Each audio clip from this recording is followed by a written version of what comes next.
Selamat pagi, jumpa lagi di channel saya, Pembelajaran Bahasa Indonesia. Kali ini, materi yang akan kita bahas adalah materi kelas 10 yaitu tentang hikayat, yaitu cerita rakyat. Apa itu hikayat?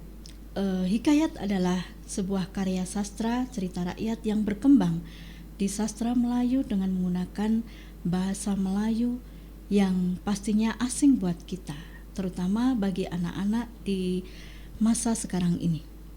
Adapun kompetensi awal itu adalah siswa mampu mengidentifikasi karakteristik hikayat dan nilai-nilai yang terkandung dalam hikayat. Berikutnya, siswa dapat menggunakan nilai-nilai yang terkandung dalam hikayat untuk membuat cerpen.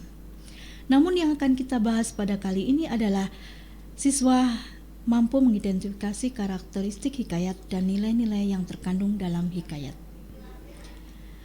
Adapun tujuan pembelajaran yang akan dicapai adalah siswa mampu menulis gagasan, pikiran, pandangan, arahan, atau pesan tertulis untuk berbagai tujuan secara logis, kritis, kreatif dalam bentuk teks fiksi. Apa itu sebetulnya hikayat? Hikayat adalah karya sastra yang berkembang di masyarakat dengan bahasa Melayu klasik. Adapun yang akan kita bicarakan di sini adalah karakteristik hikayat. Hikayat memiliki 6 karakteristik, yaitu yang pertama adalah istana sentris. Istana sentris di sini adalah hikayat biasanya menjelaskan tentang kehidupan raja-raja serta kehidupan putra mahkota yang ada di kerajaan. Karakteristik yang kedua adalah adanya kesaktian atau kemustahilan dalam cerita, dan itu adalah milik bersama atau komunal. Karena cerita ini milik bersama, jadi penyebarluasannya adalah secara lisan. Dan cerita ini juga bersifat fantastis. Fantastis artinya di luar dugaan manusia. Dan yang keenam adalah menggunakan bahasa klise atau bahasa Melayu klasik yang sekarang sudah tidak digunakan lagi. Itu adalah ciri-ciri atau karakteristik hikayat. Yang berikutnya adalah unsur intrinsik. Unsur intrinsik adalah unsur yang ada dalam hikayat. Hikayat harus kita pelajari. Dengan membaca isi teks tersebut, maka kita akan menemukan unsur-unsur intrinsiknya, yaitu adanya tokoh atau perwatakan dan penggambaran watak. Jadi di situ tokoh disebutkan dengan watak dan penggambaran wataknya. Sedang yang kedua adalah setting. Setting sama dengan latar, atau setting itu adalah tempat kejadian hikayat itu berlangsung. Di sini setting dibagi menjadi 3, ada setting tempat atau latar tempat. Yang kedua, latar suasana. Suasana di sini ada suasana bahagia, suasana sedih, suasana menegangkan, dan lain sebagainya. Sedangkan yang ketiga adalah latar waktu. Waktu bisa menunjukkan pagi, waktu siang, maupun malam. Untuk selanjutnya adalah yang ketiga, alur. Alur adalah jalan cerita.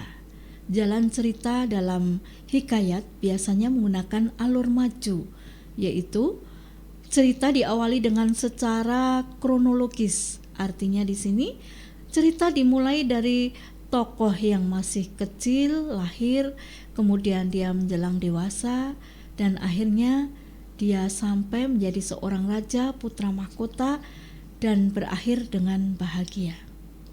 Kemudian yang keempat adalah sudut pandang. Sudut pandang di sini adalah cara pandang pengarang menceritakan tokoh utamanya. Tokoh cerita itu dia sebagai tokoh utama atau dia sebagai orang ketiga. Yang kelima adalah majas atau gaya bahasa. Semua cerita unsur intrinsik atau cerita fiksi itu pasti menggunakan majas atau gaya bahasa. Di sini fungsi majas atau gaya bahasa adalah untuk memperindah cerita. Ada beberapa macam-macam majas yang biasa kita temukan dalam sebuah hikayat.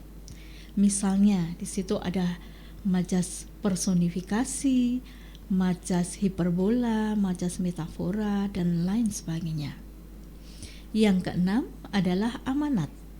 Apa itu amanat? Amanat adalah pesan yang ingin disampaikan pengarang kepada pembacanya atau pemirsanya dengan cerita tadi. Pesan yang ingin disampaikan misalnya tentang pendidikan, pesan tentang keagamaan, dan pesan yang lainnya.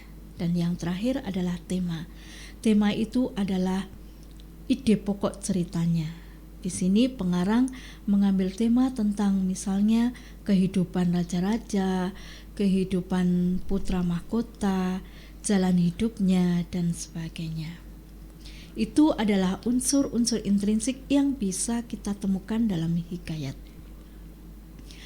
Berikutnya adalah yang tidak kalah penting adalah sebuah hikayat itu pasti akan menyampaikan pesan, biasanya berupa nilai-nilai. Ada 4 nilai yang terkandung dalam hikayat, yaitu yang pertama adalah nilai moral. Nilai moral adalah berhubungan dengan tingkah laku manusia, di mana ada moral yang baik dan ada juga moral yang buruk. Itu bisa kita lihat dari tingkah laku tokoh yang ada dalam cerita. Kemudian yang kedua adalah nilai sosial. Sosial berhubungan dengan kegiatan kita atau kehidupan kita sehari-hari, yaitu antara manusia dengan manusia. Bagaimana kehidupan kita sehari-hari itu, apakah kita saling tolong-menolong atau kita akan cuek saja melihat keadaan atau peristiwa yang ada di sekitar kita. Lalu yang ketiga adalah nilai agama. Nilai agama berhubungan dengan kegiatan ibadah kita. Misalnya kalau zaman dahulu ya kita akan menemukan tentang nilai bertapa, nilai berdoa, nilai mengaji, nilai kehidupan yang berhubungan dengan ketuhanan. Dan yang terakhir adalah nilai pendidikan atau edukasi. Nilai pendidikan ini berhubungan dengan kegiatan kita untuk meraih ilmu-ilmu baru yang akan kita peroleh dalam kehidupan yang kita alami. Itu adalah hikayat. Contoh-contoh hikayat yang sudah kita kenal, misalnya di situ ada gambar tentang buku yang berjudul Hikayat Abu Nawas. Lalu ada Hikayat Aulia dan Hikayat Malim Demam. Masih banyak lagi contoh-contoh hikayat yang lain. Contohnya ada Hikayat Si Miskin, Hikayat Panji Semirang, dan bermacam-macam buku-buku yang bisa kita temukan dalam hikayat. Ini adalah contoh dari hikayat Raja Khaybar. Di situ diceritakan hikayat Raja Khaybar adalah hikayat Pendeta Ragib dan hikayat Raja Hendak. Yang terakhir kita akan mengenal suatu jenis sastra berupa cerita mistis atau tasawuf.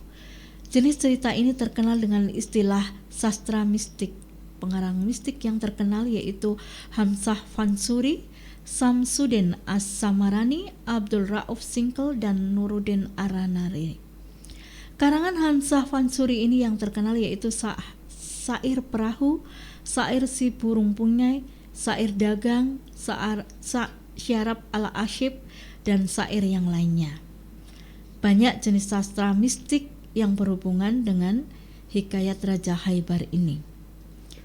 Itu salah satu contoh dari hikayat yang bisa kita baca. Ya, demikian tadi yang bisa saya sampaikan. Semoga apa yang telah saya sampaikan dapat bermanfaat bagi para pemirsa di rumah. Demikian tadi yang materi yang bisa saya sampaikan tentang hikayat. Untuk pertemuan selanjutnya kita jumpa lagi di channel yang akan datang. Terima kasih atas kunjungan para pemirsa. Jangan lupa subscribe untuk tayangan hari ini agar saya bisa membuat tayangan-tayangan berikutnya. Sampai jumpa lagi.